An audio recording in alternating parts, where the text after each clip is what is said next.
അയോധ്യയിൽ പ്രാണപ്രതിഷ്ഠയ്ക്ക് ഇനി 9 നാൾ. സ്വാഭിമാനം വീണ്ടെടുത്ത് പ്രാണപ്രതിഷ്ഠയ്ക്ക് ഒരുങ്ങുകയാണ് ശ്രീരാമ ജന്മഭൂമി. ലോകമെമ്പാടുമുള്ള കോടിക്കണക്കിന് ഹൈന്ദവരുടെ നൂറ്റാണ്ടുകളായുള്ള കാത്തിരിപ്പിന് വിരാമമാകുന്നു. ചടങ്ങിനുള്ള ഒരുക്കങ്ങളെല്ലാം അവസാന ഘട്ടത്തിലാണ്. വിവരങ്ങളുമായി അയോധ്യയിൽ നിന്ന് ശ്രീരാമ ജന്മഭൂമിയിലെ ധർമ്മപത്തിൽ നിന്ന് ഗൗതമും ജിഷ്ണുവും ചേരുന്നുണ്ട്. ജിഷ്ണു, ഗൗതം, അയോധ്യയിൽ എന്തൊക്കെയാണ് ഒരുക്കങ്ങൾ, ഏതൊക്കെ രീതിയിലാണ് പോകുന്നത്? ലോകത്തുള്ള മുഴുവൻ വിശ്വാസികളും അങ്ങനെ കാത്തിരിക്കുകയാണ്. ഇനി 9 നാൾ കഴിഞ്ഞ 500 വർഷമായുള്ള കാത്തിരിപ്പ്, അതിനും സമാനതകളില്ലാത്ത കാത്തിരിപ്പാണ് ഇനിയുള്ള ഈ 9 ദിവസവും. ആ അയോധ്യയുടെ പൂർണ്ണ രൂപം ഒന്ന് കാണാൻ, അവിടെ നടക്കുന്ന പ്രാണപ്രതിഷ്ഠാ ചടങ്ങുകളൊക്കെ കാണാനുള്ള കാത്തിരിപ്പിലാണ്.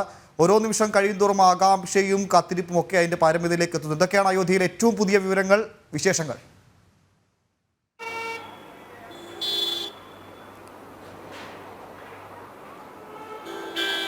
ഉമേഷ, ഇനിയും പ്രാണപ്രതിഷ്ഠയ്ക്ക് ശേഷിക്കുന്നത് കേവലം 9 ദിവസങ്ങൾ മാത്രമാണ്.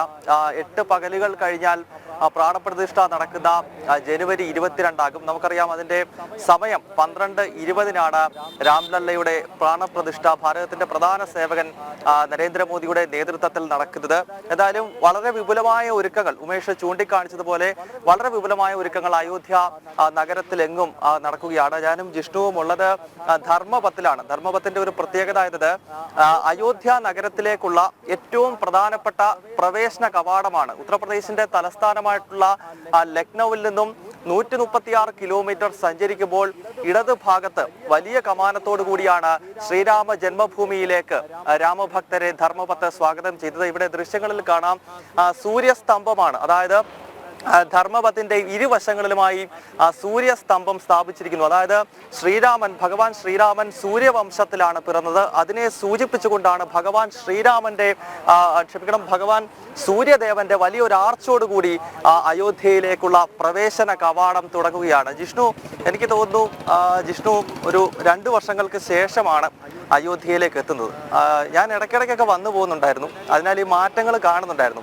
ഒരു 2 വർഷത്തിന് ശേഷം അയോധ്യയിലേക്ക് എത്തുമ്പോൾ എങ്ങനെയാണ് തോന്നുന്നത്? തീർച്ചയായും ഞാൻ നേരത്തെ അയോധ്യയിലേക്ക് എത്തിയിട്ടുള്ളത് 2019 നവംബർ 9, അതായത് ചരിത്ര പ്രസിദ്ധമായ അല്ലെങ്കിൽ ഏറെ നിർണായകമായ അയോധ്യയുടെ വിധി സുപ്രീം കോടതിയുടെ ബെഞ്ച് പുറപ്പെടുവിച്ച സമയത്താണ്. അന്ന് നവംബർ 8 ഉച്ചയ്ക്കാണ് അറിയുന്നത് നാളെ വിധി പ്രഖ്യാപിക്കുന്നത്. അന്ന് രാത്രി അയോധ്യയിലെത്തുകയും വലിയൊരു അയോധ്യ നഗരത്തെ സംബന്ധിച്ച് ഏറെ കൺജസ്റ്റഡ് ആയിട്ടുള്ള, അതായത് വീടുകൾ ഏറ്റവും അടുത്ത് നിന്നുകൊണ്ട് റോഡ് എന്ന് പറയുന്നത് ഒരു ഓട്ടോറിക്ഷ അല്ലെങ്കിൽ ഒരു കാറിന് മാത്രം തികച്ച് സഞ്ചരിക്കാൻ സാധിക്കുന്ന ഒരു വിധി. ഇന്ന് തീർച്ചയായും ഗൗതം സൂചിപ്പിച്ചതുപോലെ 2 വർഷങ്ങൾക്ക് ശേഷം ഈ പുണ്യഭൂമിയിലേക്ക് എത്തുമ്പോൾ അത് എത്രത്തോളം മാറിയിട്ടുണ്ട്. ഈ വികസനം എന്നുള്ളത് വാക്കുകളിൽ മാത്രമല്ല, അത് എത്രത്തോളം പ്രാവർത്തികമാക്കാൻ സാധിക്കും, ഈ ക്ഷേത്ര നഗരിയെ എത്രത്തോളം ഒരു ലോകോത്തര നിലവാരത്തിലേക്ക് എത്തിക്കാൻ സാധിക്കുമെന്നതിൻ്റെ ഉത്തമ ഉദാഹരണമാണ് നമുക്ക് ഈ ഒരു കഴിഞ്ഞ മണിക്കൂറുകളിൽ അയോധ്യയിലൂടെ സഞ്ചരിച്ചപ്പോൾ കാണാൻ സാധിച്ചത്. അതിൻ്റെ വിശദ വിവരങ്ങൾ, ദൃശ്യങ്ങൾ ഇവയെല്ലാം തന്നെ നമുക്ക് വരും മണിക്കൂറുകളിലും അടുത്ത ദിവസങ്ങളിലും പ്രേക്ഷകരിലേക്ക് എത്തിക്കാൻ സാധിക്കും. ഇവിടെയുള്ള എയർപോർട്ട് അല്ലെങ്കിൽ വിമാനത്താവളമാണെങ്കിലും റോഡുകളുടെ വികസനം, ഞങ്ങളിപ്പോൾ നിൽക്കുന്നത് തന്നെ 2 വരി പാതയിലാണ്. നേരത്തെ ഈ വീതിയുടെ ഇരുവശങ്ങളിലും വീടുകളും കടകളും തിങ്ങി നിറഞ്ഞൊരു മേഖലയിൽ വികസനം എത്തിച്ചുകൊണ്ട് ഒരു അയോധ്യയിൽ രാമന്റെ ക്ഷേത്രം ഉയരുന്നു, രാമഭഗവാന് വേണ്ടി ഒരു ക്ഷേത്രം ഉയരുന്നു എന്നതിനപ്പുറത്തേക്ക് ആ ക്ഷേത്ര നഗരിയെ തന്നെ ലോകോത്തര നിലവാരത്തിലേക്ക് എത്തിച്ചുകൊണ്ടാണ് രാമക്ഷേത്രം അയോധ്യയിൽ ഉയരുന്നത്. അതിൻ്റെ നിർമ്മാണ പ്രവർത്തനങ്ങൾ 24 മണിക്കൂറും 24/7 എന്ന് പറയുന്നത് പോലെയാണ് അയോധ്യയിലെ ക്ഷേത്രത്തിന്റെ നിർമ്മാണമാണെങ്കിലും അയോധ്യ നഗരത്തിന്റെ അതല്ലേ മറ്റ് നിർമ്മാണ പ്രവർത്തനങ്ങൾ ഒരു 24/7 നീങ്ങുമ്പോൾ എങ്ങനെ വിലയിരുത്താൻ സാധിക്കും അയോധ്യയുടെ വികസനത്തെ?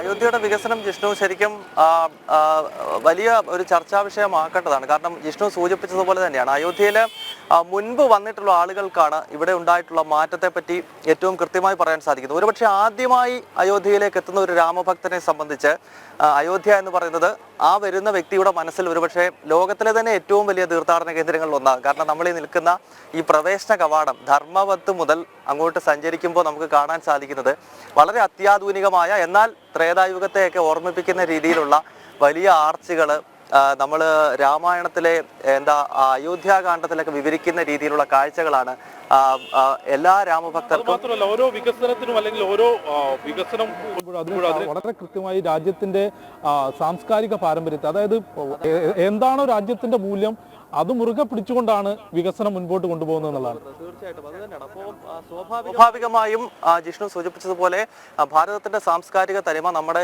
വൈവിധ്യമാർന്ന കൾച്ചർ, അതിനെ സൂചിപ്പിക്കുന്നതായ ദൃശ്യങ്ങൾ ഇരുവശത്തും. അങ്ങനെ ഒരു വലിയ പ്രൗഢി ഒരു ത്രേതായുഗത്തിലൊക്കെ നമ്മൾ രാമായണത്തിലെ അയോധ്യാകാന്ഡത്തിലൊക്കെ നമ്മൾ കണ്ടിട്ടുള്ള ഒരു അയോധ്യയാണ് ഇപ്പോഴത്തെ അയോധ്യ. പക്ഷേ മുൻപ് വന്നിട്ടുള്ള ആളുകൾക്കാണ് അതിൻ്റെ ആ ചേഞ്ച് മനസ്സിലാക്കാൻ സാധിക്കുന്നത്. സ്വതന്ത്രാനന്തര ഭാരതത്തിൽ ഒരിക്കൽ പോലും അധികാരത്തിലിരുന്ന സർക്കാരുകൾ തിരിഞ്ഞു നോക്കാത്ത ഒരു പ്രദേശമായിരുന്നു അയോധ്യ എന്ന വസ്തുതയാണ് നമ്മൾ ഏറ്റവും പ്രധാനമായി ഈ പ്രാണപ്രതിഷ്ഠ നടക്കുന്ന വേളയിൽ നമ്മൾ ചർച്ച ചെയ്യേണ്ടത്. കാരണം ക്ഷേത്രത്തിന്റെ പ്രാണപ്രതിഷ്ഠ അത് തീർച്ചയായും അത് മറ്റൊരു വിഷയം. അതിനൊപ്പം തന്നെ അയോധ്യയിൽ നടന്നുകൊണ്ടിരിക്കുന്ന ഡെവലപ്മെന്റ് എന്താണെന്ന് ചോദിച്ചാൽ അത് കൃത്യമായി UP മോഡൽ ഓഫ് ഡെവലപ്മെന്റിന്റെ ഏറ്റവും പ്രധാനപ്പെട്ട ഒരു സിമ്പലായി അയോധ്യ മാറുന്നു എന്നുള്ളതാണ്, അല്ലേ ജിഷ്ണു? അതോടൊപ്പം തന്നെ ഈ 22 പ്രാണപ്രതിഷ്ഠ എന്നതിനപ്പുറത്തേക്ക് ആ പ്രാണപ്രതിഷ്ഠ ഒരു ഫോക്കസായി നിൽക്കുമ്പോഴും ആ പ്രാണപ്രതിഷ്ഠ ചടങ്ങിനോടനുബന്ധിച്ച് നിരവധി സാംസ്കാരിക പരിപാടികൾ, അതോടൊപ്പം തന്നെ വികസന പദ്ധതികൾ, ആചാരങ്ങളുമായി ബന്ധപ്പെട്ട യാഗങ്ങൾ, അവയെല്ലാം തന്നെ അയോധ്യയിൽ സരയൂ നദിക്കരയിൽ അരങ്ങേറുന്നുണ്ട്. ഈ അടുത്ത കാലത്ത് ഭാരതം കണ്ടതിൽ വെച്ച് ഏറ്റവും വലിയൊരു യാഗത്തിന് കൂടി സരയൂ നദിക്കര സാക്ഷ്യം വഹിക്കുകയാണ്. ഞങ്ങളിന്ന് ആ യാഗശാലയിൽ പോയിരുന്നു. ഏകദേശം 1008 വിഗ്രഹങ്ങളാണ്, അതായത് 1008 ശിവലിംഗങ്ങൾ സ്ഥാപിച്ചുകൊണ്ട് ജനുവരി 17 മുതൽ ജനുവരി 22 വരെയാണ് അവിടെ യാഗം നടക്കുന്നത്. ആചാര്യന്മാരുടെ നേതൃത്വത്തിൽ 10,000-കണക്കിന് ആളുകൾ പങ്കെടുത്തുകൊണ്ടുള്ള ഒരു മഹായാഗം. നേരത്തെ ഭഗവാന്റെ അവതാര പിറവിയിൽ ഒരു യാഗത്തിന് സരയൂ നദിക്കര സാക്ഷ്യം വഹിച്ചിരുന്നു.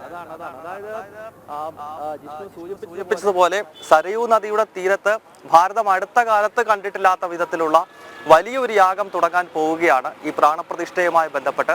അയോധ്യയെ സംബന്ധിച്ച് നമുക്കറിയാം, അയോധ്യ യാഗങ്ങളുടെ ഭൂമിയാണ്. കാരണം ജിഷ്ണു ഇവിടെ സൂചിപ്പിച്ചു കഴിഞ്ഞു, ഈ നഗരത്തിന്റെ ഏറ്റവും വലിയ പ്രാധാന്യം, സപ്തനഗരിയായി നാം അയോധ്യയെ കാണുന്നതിന്റെ ഏറ്റവും പ്രധാനപ്പെട്ട ഘടകങ്ങളിലൊന്ന് ഭഗവാന്റെ അവതാരം, അതായത് മഹാവിഷ്ണുവിന്റെ അവതാരമായി ശ്രീരാമൻ ജന്മം കൊണ്ടിട്ടുള്ള നഗരമാണ് അയോധ്യ. എങ്ങനെയാണ് ജന്മം കൊണ്ടത്? പുത്രകാമേഷ്ടി യാഗത്തിലൂടെയാണ്. ഈ സരയൂ നദിയുടെ തീരത്താണ് ദശരഥ മഹാരാജാവിന്റെ നേതൃത്വത്തിൽ, അല്ലെങ്കിൽ അദ്ദേഹത്തിന്റെ മക്കൾ ഉണ്ടാകാത്തതിന്റെ ആ ഒരു വേദനയിൽ പുത്രകാമേഷ്ടി യാഗം നടക്കുകയും ആ യാഗത്തിന്റെ ഫലമായിട്ടാണ് ഭഗവാൻ ശ്രീരാമൻ ഉണ്ടാകുന്നത്. അങ്ങനെ യാഗങ്ങളുടെ നഗരിയിൽ വീണ്ടും ഈ ഭാരതത്തിൽ ശ്രീരാമൻ വീണ്ടും പ്രതിഷ്ഠിതനാകുമ്പോഴാണ് സരയൂ നദിക്കര വീണ്ടും ഒരു മഹായാഗത്തിന് കൂടി തയ്യാറെടുക്കുന്നു. ഒപ്പം അയോധ്യയിലെ മറ്റു തയ്യാറെടുപ്പുകളുണ്ട്. പ്രാണപ്രതിഷ്ഠയ്ക്കൊപ്പം തന്നെ ക്ഷേത്ര നഗരി ഒരു ലോകോത്തര തീർത്ഥാടന കേന്ദ്രമായി മാറുന്നു. അതിനുള്ള ഒരുക്കങ്ങൾ പ്രാണപ്രതിഷ്ഠ എന്ന ചടങ്ങുകൊണ്ട് മാത്രം അല്ലെ, ആ ഒരു ചടങ്ങിനപ്പുറത്തേക്ക്